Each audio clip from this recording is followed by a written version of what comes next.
இந்த நிலையை எடுத்தது யாரு? அல்லாஹ். யூனுஸ் நபி என்ன செஞ்சாங்க? எல்லாம் இவங்க என்ன பண்ண மாட்டாங்க, ஏற்றுக்க மாட்டாங்க.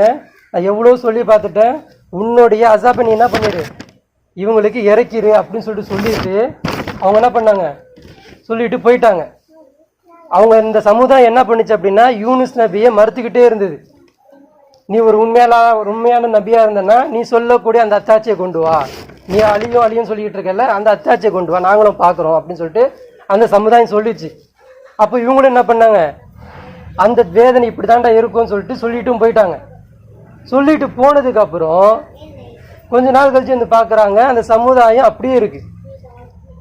அப்போ இவங்க என்ன நினைக்கிறாங்க, உள்ள போறதுக்கு என்ன நினைக்கிறாங்க, ஆல்ரெடி எனக்கு சும்மாவே என்ன சொல்லிட்டு இருந்தாங்க, பொய்யன்னு சொல்லிட்டு இருந்தாங்க.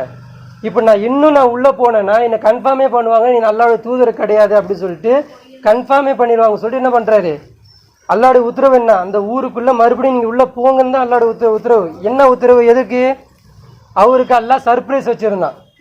நீங்க உள்ள போனீங்கன்னா அவங்க எப்படி பேசுவாங்கன்றதை நீங்க பாருங்கன்றதுக்கு தான் சர்ப்ரைஸ். இவங்க என்ன பண்ணிட்டாங்க, ஆல்ரெடி நான் போய் பிச்சுட்டு இருந்தாங்க, நான் சொன்னதும் வாக்குறுதி சொல்லிட்டும் போயிட்டேன், அது அழியும் செய்யலையே. அப்போ இன்னும் உள்ள போனா இன்னும் என்ன பண்ணுவாங்க, அவமானப்படுத்துவாங்க, அசிங்கப்படுத்துவாங்கன்னு சொல்லிட்டு தன்னைத்தானே நினச்சிக்கிட்டு அந்த உத்தரவு மீறி ரிவர்ஸ்ல போனதுனால அல்லாஹ் என்ன பண்ணா, அவங்கள பிடிச்சான். இப்போ அவங்கள பிடிச்சனால அவங்க என்ன பண்ணாங்க, யூனுஸ் நபி என்ன பண்ணாங்க, தௌபா கேட்டாங்க.